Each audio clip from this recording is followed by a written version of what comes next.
there, Irene from This Mindful Muse, and today I want to talk to you about reincarnation from the actor's perspective.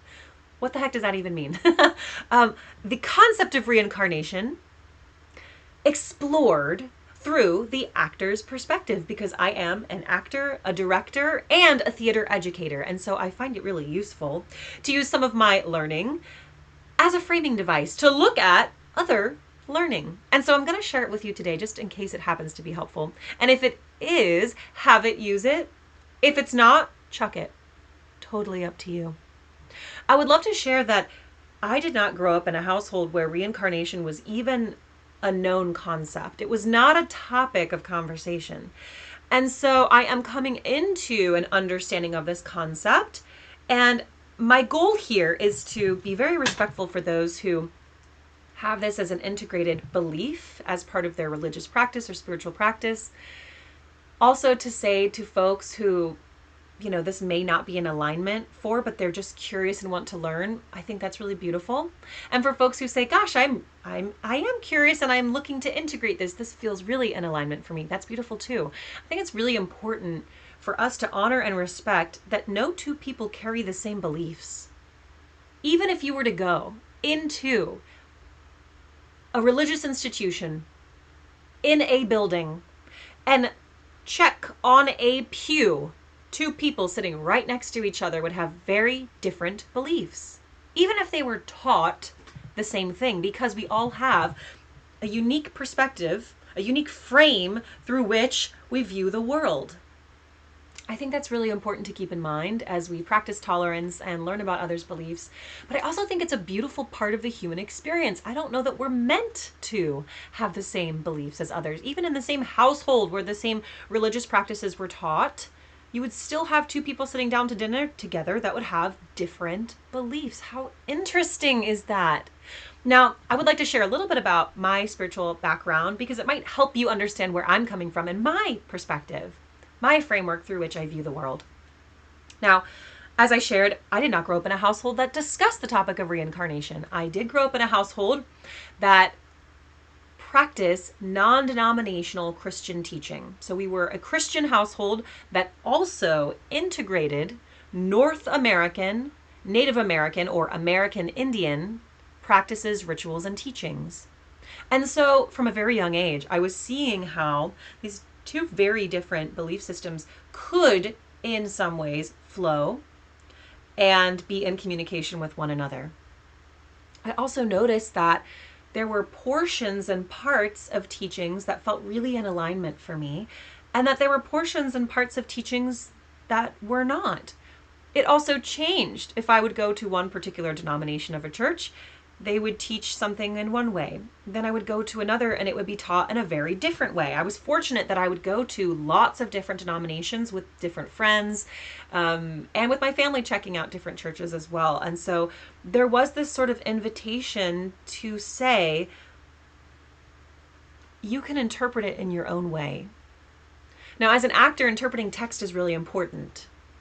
And your interpretation of a text might be different from someone else's, and that's really exciting and interesting. So I just kind of want to take that seed and shift gears to consider the actor's perspective of reincarnation from the actor's perspective. So let's kind of dive in. Now, when we think about an actor and we think about them approaching the work of performing in a play, the play starts with the text.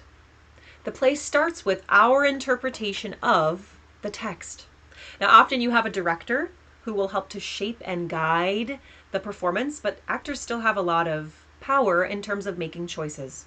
So I think it's really interesting when we think about the play itself. We start with the text, we start with the words, we start with our interpretation of the words from our unique viewpoint, the frame through which we view the world. And we do our best to consider, what does the character see in the world of the play?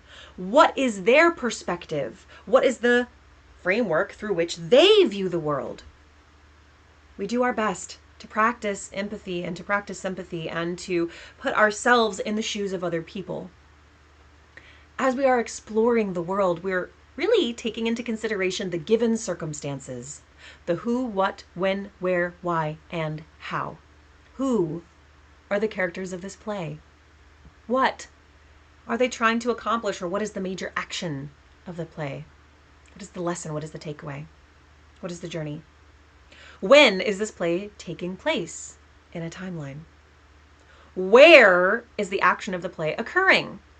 Right? Get a little cultural context and location. Why? Why is it important that we tell the story, and why are we choosing to tell this story now? How? How are we going to go about embodying, developing, creating, sharing this story so that an audience is able to receive the message that we intend for them to receive? The who, what, when, where, why, and how, the given circumstances. Luckily for many actors, if you're fortunate, you have a dramaturg on your team. Now, there are different performance roles and creator roles, creative roles that feed into the creation of a play. And so I'm going to cover some of them in case you're unfamiliar with them. And if you're familiar with them, you'll say, oh yes, I know all about that. A dramaturg is someone who really leans into cultural context. They want to understand the playwright's perspective. Why did the playwright choose to write this play in this way about this topic at this time? What is it in their history or their beliefs or, I don't even know, political leanings or their upbringing or their trauma, the location that they're from, what they've experienced, life experiences that led them to write this play. We get to learn about the time and the place and the people, and why would they wear this particular clothing? Why would they eat this particular food? It's really useful to have that cultural context. So that's what our dramaturg does. Our director is looking at the world of the play and thinking about framing it from the outside. So they're thinking about the audience's viewpoint. How do I tell a clear story with all of these moving parts and pieces that is crisp, that is coherent, that makes sense from moment to moment to moment? So the director's on the outside helping to guide these actors so that this happens over here and moves to this over here, and then this is in communication with that. So it's a little bit of a juggling, but the viewpoint is from the outside of the play. The actor's perspective is from within the play. The actor is attempting to embody a character. They're pulling inspiration from the text itself. They are pulling from the text and saying, I'm going to interpret these words in a particular way. One of my favorite lessons to teach, especially young actors, as a theater educator, is that it is not what you say, it is how you say it. It is not what you do, it is how you do it. Intention is everything. So actors will know we use acting verbs. We might assign per line of text a verb, an action that we are taking, the way that we are attempting to accomplish our goal, the tactic that we are using to get what we want. This might inspire a particular reading of a line of text. The line of text might be the words, I love you. Those might be the words. And one actor might decide to perform that line of text through a reading as such. I love you. That means something very different from, I love you. Same words, very different deliveries. It is not what you say, it's how you say it. Saying the words I love you with sarcasm or with frustration or with annoyance is very different than saying it from a truly grounded, intentional place. So, wow.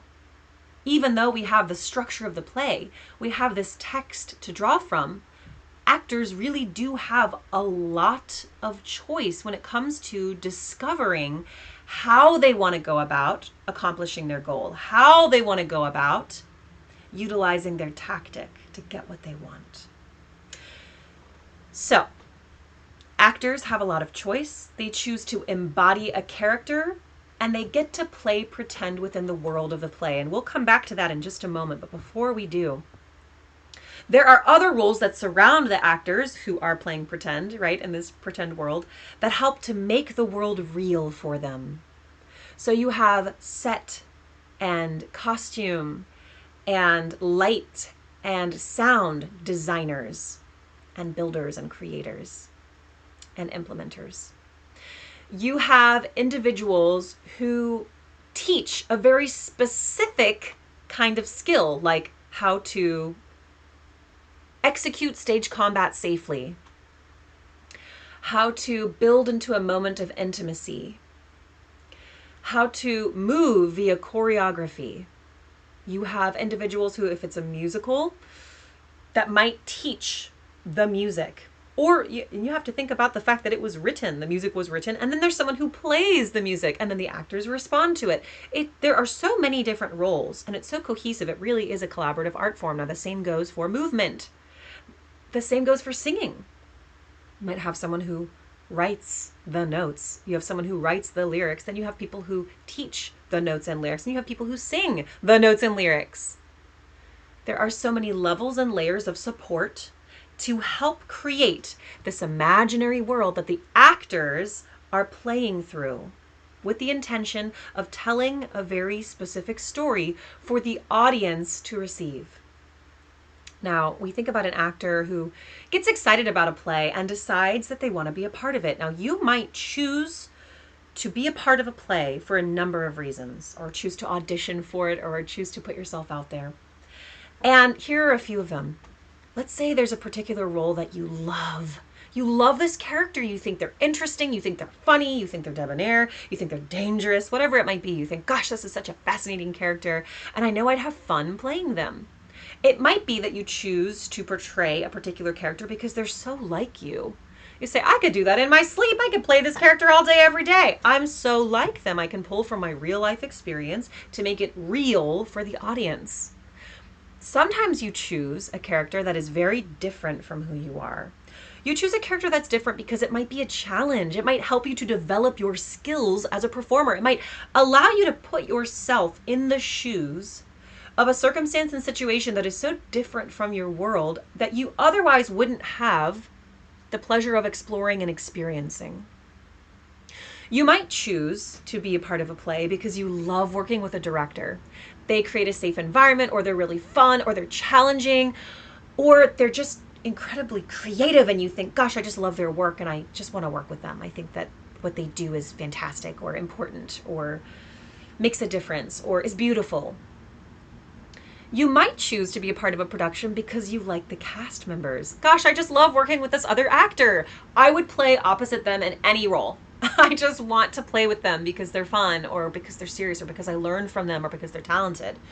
So you might choose to be participating in the play for a number of reasons. There are so many different reasons. So it could be, this is an alignment, this feels like me, or this is so different from me and I'd love to challenge myself, or, I may as well lean into this skill set. Like, I'm a very strong mover and this is a very dance heavy show, and I want to show that skill off. Or, I could learn to be a better mover. So I'm going to do my best to challenge myself and learn and develop this new skill. So actors are supported by the creation, the design and creation of this imaginary world, which makes it very real. And yet, they know that they are playing pretend. Actors on stage know that they are playing pretend. They are reciting lines that were written for them. And discovering within the structure the flexibility to practice empowered choice making. It's not what you do, it's how you do it. If the stage directions say, put the envelope on the table, well, if you take the envelope like it's a sacred object and you guide it down with reverence, that's very different from slamming it down and walking away. They mean very different things. And so it kind of goes to show just how much choice we get to have as performers. And now if we were to shift our attention and look at this concept as if the actor were the soul. I love the idea and concept the more that I am developing as a spiritual practitioner in person. I continue to encounter the vastness, the concept, the idea, and the feeling of the vastness of our souls, that we are so big and powerful. And yet, for the purposes of learning, for the purposes of developing, for the purpose of playing, we can choose to embody or play a character. The actor knows that it is the actor. However, when you are on stage and you are performing on stage, you are playing pretend, you are thinking from the perspective of the character. How would they respond? You are in the moment, presently grounded with the live dynamic of the other energies. And, try as you might, things change. You might plan for things to go a particular way, but things happen. And it becomes exciting because then you get to figure out, how do I respond to that? What do I do when this happens or goes wrong? It makes it more exciting and interesting. And it's an opportunity for creativity. So if we were to think about the vastness of the soul, the actor is the soul. The actor knows that it is the actor. The soul knows it is the soul. The soul is beyond the character. But when you are in character, if you spend too much time thinking as the actor about, for example, gosh, I don't know what I'm going to make for dinner, and I still have to walk the dog, and I really should call my mom back. Ooh.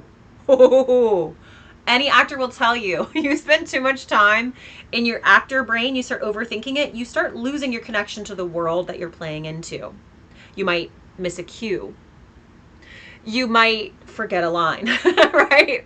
You might lose yourself in it. And so it's important to stay present in the moment.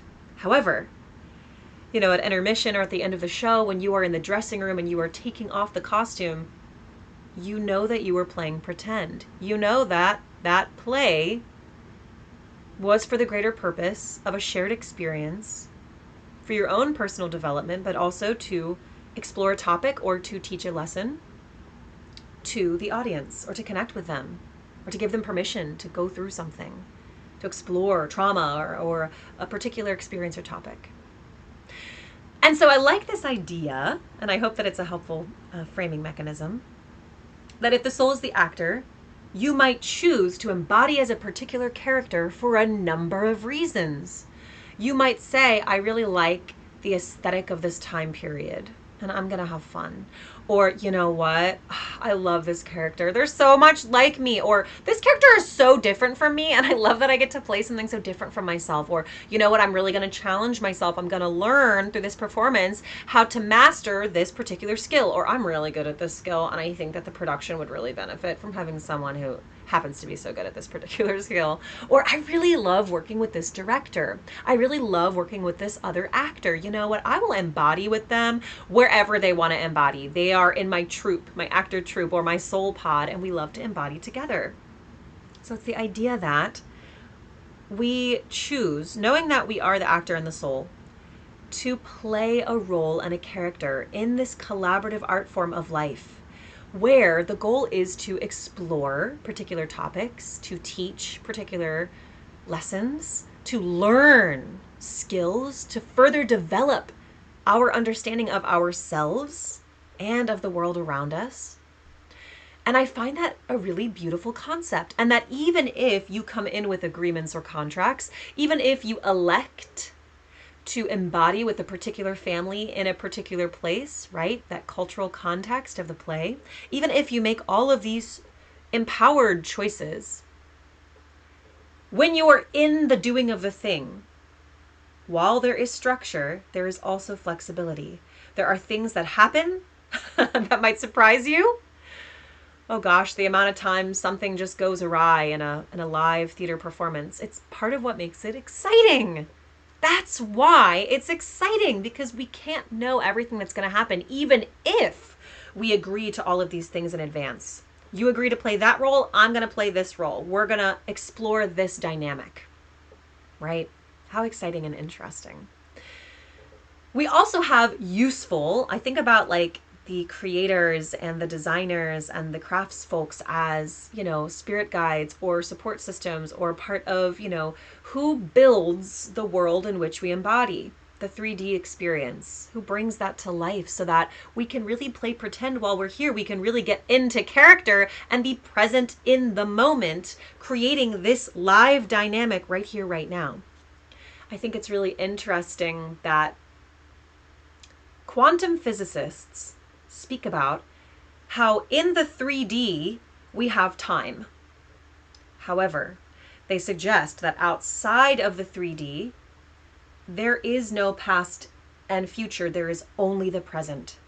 They are layered up, all of these experiences, like a layered sandwich that you could take a bite of, or a layered cake that you could take a bite of. The idea then opens us up to the concept of multiple timelines, multiple dimensions, like the multiverse, multiple universes. And if you're open to the idea of lifetimes, multiple lifetimes. That what you choose to do in the present moment, there's only the present, is impacting other characters that you've played before. You could heal yourself forwards and backwards in time. When we're in the 3D, it might look like this. But when we are in the quantum realm, it's all stacked up on top of one another. How interesting is that concept? I find it fascinating. So the idea is that we have varying perspectives, that the soul is vast. The soul can choose to embody in multiple roles. When it's in it, it's really focusing on being present as that role. But I love the idea, the concept that the soul is so vast, perhaps it's in multiple places at once. Or perhaps, if that doesn't work for you, it's focusing on just one at a time. But the idea is that in order to play pretend, we have these guides that help us to develop really particular skills. So this kind of leans into, when you think about your soul guides, you might have someone who is here to teach you a particular skill, to support you in one very specific area, that is their area of expertise. That might be your choreographer who says, I'm going to teach you how to do this movement beautifully.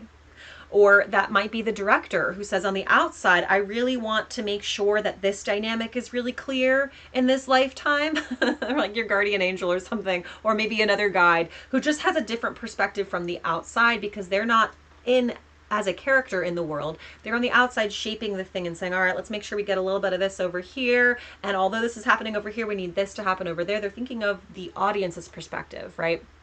So the broader collective and what they might be taking or learning from this dynamic playing out. Then we also have, I like to think about, now that I work in the Akashic Records, and if you've never heard of the Akashic Records, it's the idea of the file, imprint, or record of everything that has ever been and everything that will ever be. And this makes me think of a dramaturgy. The idea that there's soul context. There's a bird's eye view of, there's character in the moment, in the play. There's director, more from the outside, or designer, more from the outside, right? To help to create that picture or that world. Bird's eye view from the top helps me to think about something like the work of a dramaturg who is pulling cultural context. Why is this important?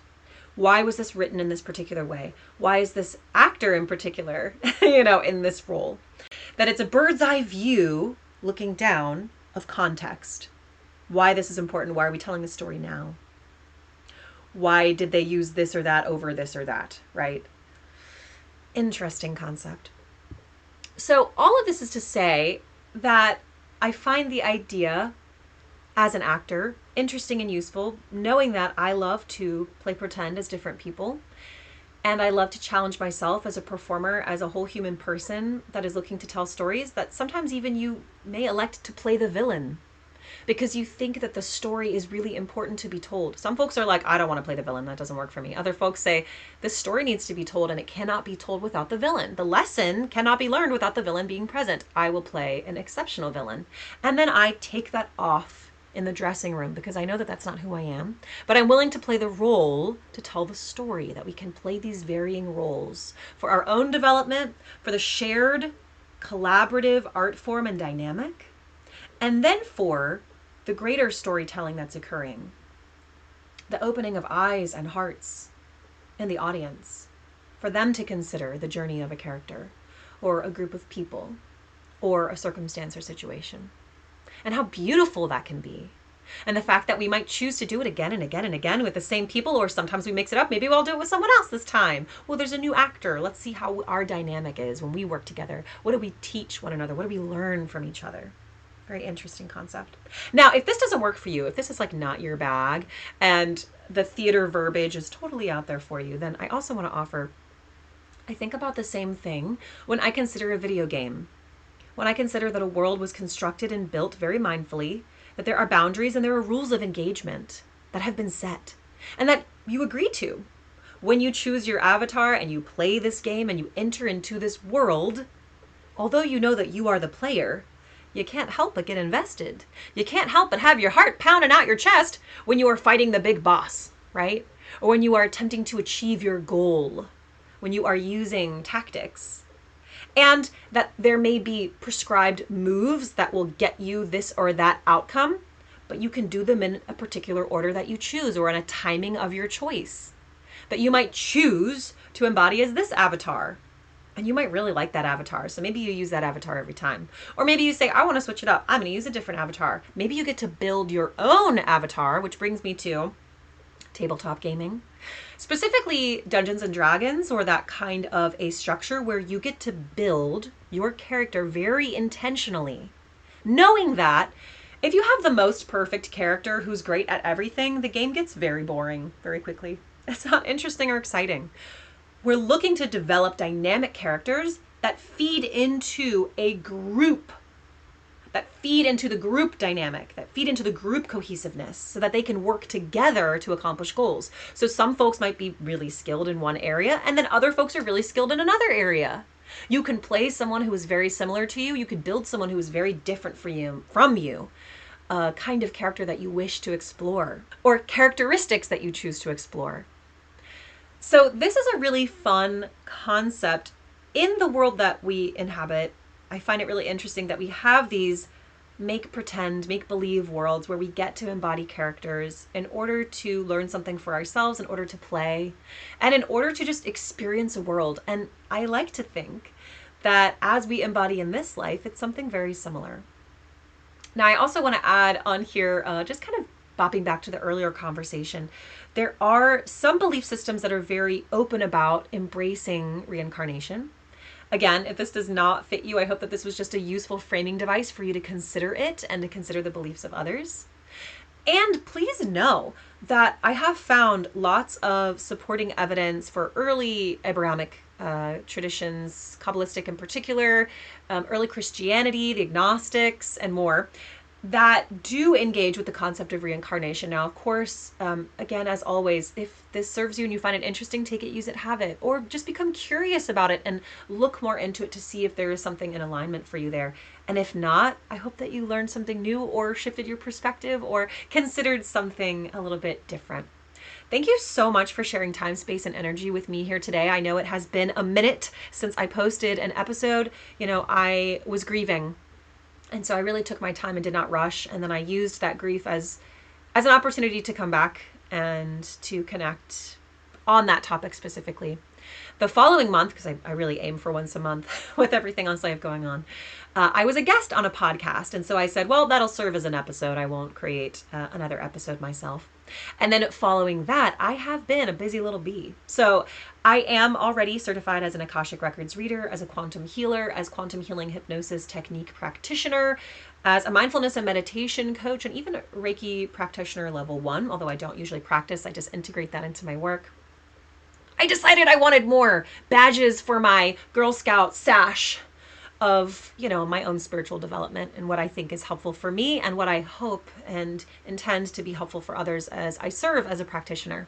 And so I recently was very busy learning new forms of hypnosis. I got certified in non-therapeutic. That would be issues from this lifetime. So maybe something from childhood that you're hanging on to.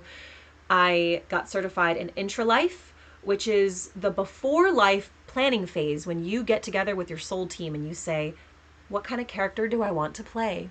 What kind of play do I want to be a part of? What story do I want to tell? What do I want to experience? Who do I want to play in this world with? and past life regression. So I already did QHHT, but this is a more broad and general past life regression certification. I also got certified in spiritual life coaching that I aim to use more intentionally when I'm doing a reading with someone, to be able to guide them and to offer structure and follow-ups, and your guidance is probably the best way to put it. And then intuitive energy healing. Now, I had already been guided through the Akashic Records to engage with intuitive energy healing, but now I'm also certified in it. And so I can do that as a standalone practice as well. So all that's to say, if that's a whole bunch of gobbledygook, I got some new badges to put on my Girl Scout sash, continuing to play the role of the eternal student of the universe. That is a role that I enjoy playing. And for anyone who's multi-passionate out there, I want to share with you a clip that I received in an Akashic Records reading for myself recently. I was feeling, as I'm doing this spiritual development, and I love to work as an artist, and it's such a beautiful space for me to spend time in and to feel connected to community. I started to have this fear develop that, gosh, if I'm doing all these spiritual things, is it taking away from my theater work? And or if I were to take a theater gig, because I had turned a few down or taken a pause, if I were to take a gig, would that take away from my spiritual development? And here's the message that I got from the records. They're so funny with me. They have a sense of humor. I went into the records and they were having a costume party, my guides. And they love to use humor with me, and they were kind of saying, we're celebrating all the roles that you play and inviting you to celebrate the same. They were also celebrating all the roles that they play. And I thought, how interesting, the concept of all of these roles that we play.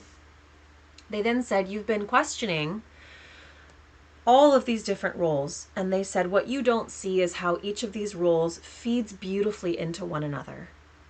They showed me the recycle symbol of the triangle with the arrows. Then they put at each one of those locations, that points of the triangle, a different role that I happen to play. So in this scenario, it was me as an educator, me as a healer, and me as a theater artist. Then they put me inside of the triangle. So I was inside the triangle looking at these different points. And from above, I could see how the arrows, instead of just pointing around in the triangle, they were pointing out and in, out and in, out and in to each one of these different roles. And the message here was, you can't always see how all of these varying roles are feeding into one another. But baby, you were built to be multi-passionate. You were built to be a Renaissance woman. You were not intended to simply do one thing. You were made to have multiple passions, to be multi-passionate. So I don't know if that's helpful or useful for you, but if you happen to be someone like me who is multi-passionate, and maybe you find moments where you think, are these helping and feeding into one another? Is doing one pulling away from something else? I had another reading with someone where the message for them was that the spiritual work that they were doing was the seasoning, but the passion was the meat in the stew. And they were being reminded that the spiritual learnings and practices were really helping to season their passions, helping to add specific flavors. And that also the stew wouldn't be a stew without the passion. It wouldn't be the stew without the meat, right? And so, or without the sustenance, right? So if you're not a meat eater, then you can think about it as the vegetables that would be there. But the idea was that the stew would not be a stew without your passions. And that whatever development you're doing, it is adding the flavoring, the seasoning, the salt and the pepper, the spice, the dynamic of flavors that is unfolding. That is what this does. This helps to elevate your passions. So I don't know if that's helpful for anyone, but I thought that it would be a useful thing to share here just in case it happens to be. All right, let's wrap this up. I just wanted to give you a little update. Thank you again for sharing time, space, and energy with me here today. I hope that this was a useful framing device for you to engage with the concept of reincarnation, whether that's something you are familiar with or not.